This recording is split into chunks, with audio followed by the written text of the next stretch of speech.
think being a virgin means you're broken, you're inexperienced, or you're just weird. And some people would even call you a pretender. Some people will call you a holier than thou. In this episode, we'll be debunking some of the myths about us. I'll be debunking some of the myths about us, and I'll equally be getting real on why some people start on this journey but do not get to finish. They fail halfway, they abandon it halfway, and they just give up totally. So if you have been, or you are at that point where you're just about to give up on your journey of sexual purity, virginity, celibacy, and all of that, then this is that episode that you should be watching. You are not alone in this. So let us start by debunking the myth. But before we get into the myth, I hope you have watched episode 1, 2, and 3 of this series, Virginity Unscripted, because if you have not watched them, I recommend you go back and watch them. It will help you understand this episode way better. And as you're watching, kindly please share this video with a friend, your brother, sister, or just anyone that needs this content. And don't forget to like this video. Don't forget to subscribe to this YouTube channel, The Confident Single. Now, let us get into debunking the myth that you and others have about yourself as a virgin, have about yourself as an advocate for sexual purity. People think being a virgin means you're inexperienced. They think you are not emotionally mature because you've not had sex with anyone, because you haven't had sex with anyone, so they think you are immature, you're totally blank about whatsoever that has to do with sex. And people equally believe that getting intimate with someone, connecting private parts with someone, is the only way you get intimate with that person, is the only way you get to know how compatible you are with that person. While I want to understand with them, but that is not true. That is not true. Knowing whether or not you're compatible with someone has very little to do with getting sexually involved with that person. And where I come from, I do not believe that there is anything like sexual compatibility. I mean, who taught you how to have sex? Who put you through it? No one. So it's something you can learn as you go. So being a virgin does not in any way suggest that one is dumb about issues or conversations concerning sex. Does not in any way imply that I cannot participate in conversations that has to do with sex education and all of that. In fact, I should be able to share my story, my journey with someone to encourage them, to discourage them rather, from jumping from one place to another, searching for compatibility and maturity in places where they do not exist. If you're in a relationship with someone and you're feeling like getting down with that person is the only way you can know if you're compatible with that person, then it's a lie.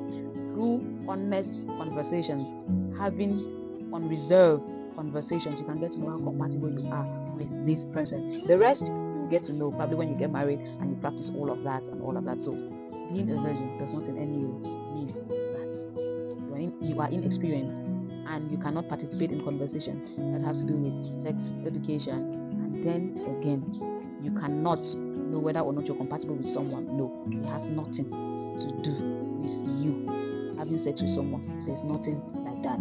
The second myth I want to debunk about virginity, sexual purity, has to do with you the virgin, you the sexual purity advocate.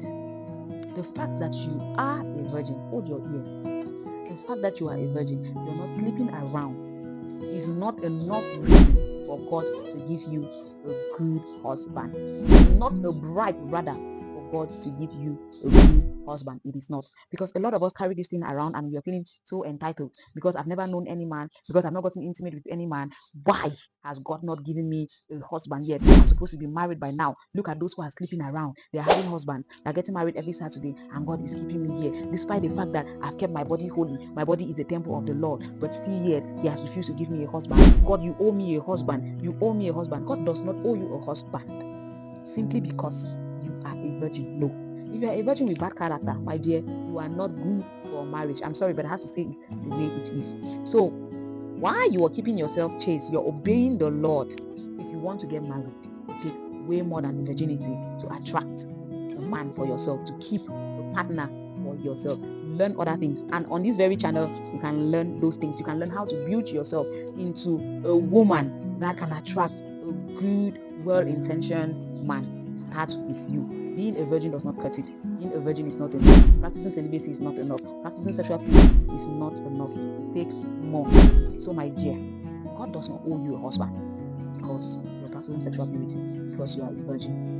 No. All of these misconceptions came from the messages that we have heard from the altar over the years, where our pastors will encourage us that we should stay away from fornication. If you do that, God will bless you with a good man and all of that. Those were just words of encouragement to help you see reasons why you should stay chaste, why you should be sexually pure. There is nowhere in the word of God that promises that when you stay a virgin, when you keep yourself, God is going to give you one of the finest of his sons.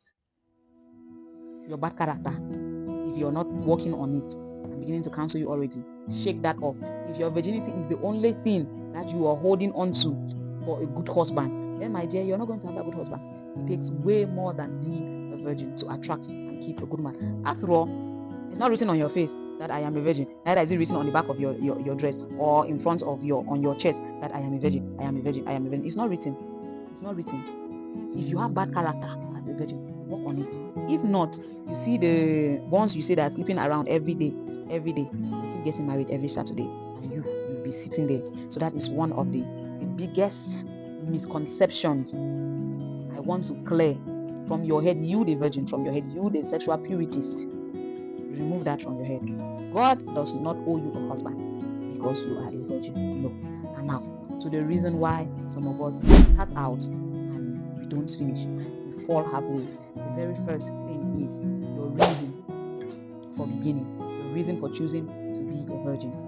Was it by choice or by condition, as we said in episode 1 of this video? Because if it is just by condition, you're keeping it just because you have not seen, you've not come across someone worthy of it according to you, then certainly when you come across that person that is worthy of it, you'll be tempted to give it away. You would follow. But if it is out of choice and not condition, that is why people succeed. So first off, your motive for maintaining your virginity, for staying virgin, is one of the key factors that will determine how far you will go. The next reason why a lot of us fall halfway is because we don't have anyone encouraging us.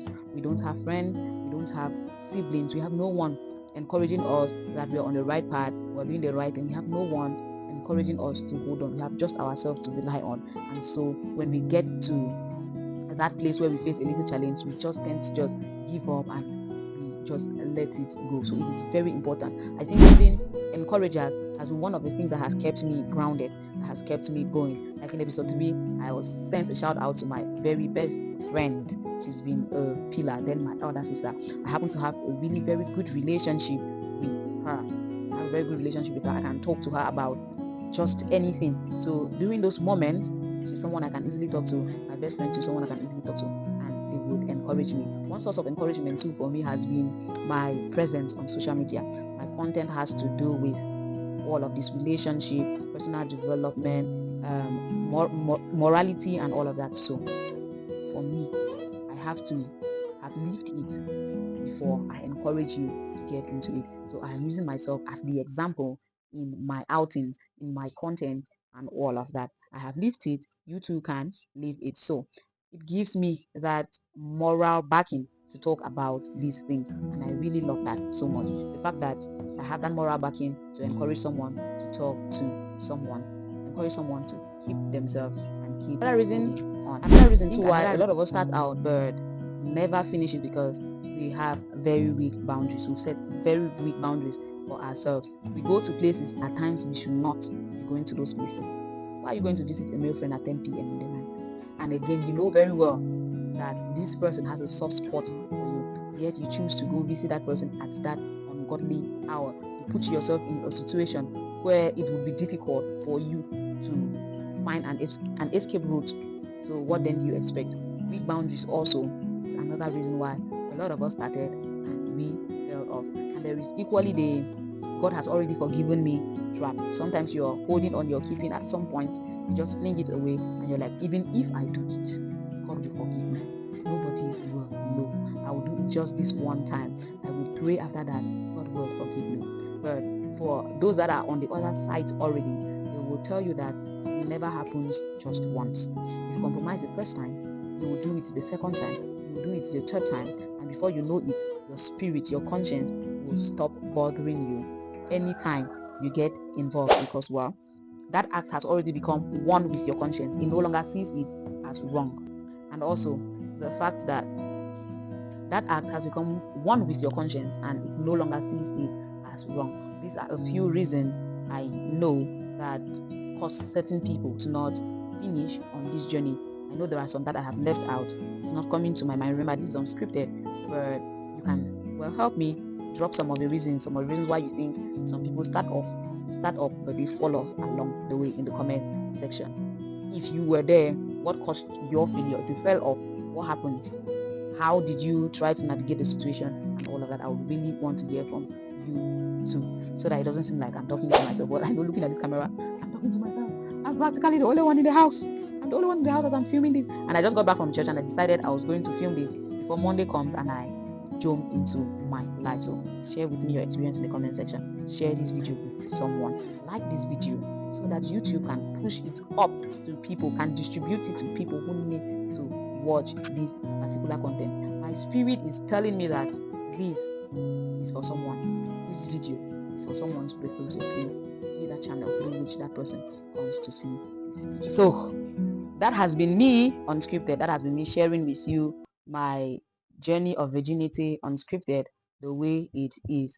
And this video is not to in any way make anyone feel less about themselves. I admit it. Keeping it together up until this age has not been easy for me. It has not been easy because I have met men. I've been in situations, but then somehow, by the grace of God, I walked out of them. So it's not me trying to make it easy because I'm talking about it. Talking about it even is a lot for me. It's a lot of vulnerability talking about this. So it's not to make you who is struggling feel less of themselves. Whether you have been a virgin all your life or you're just starting out today with secondary virginity, here is one thing I want to let you know. Your worth as a person is not tied to titles. It's not tied to names. The mere fact that you are a human being, you're existing on earth, means that you are worthy of love, worthy of respect. So your self-worth is not tied to titles. Let us not get that wrong.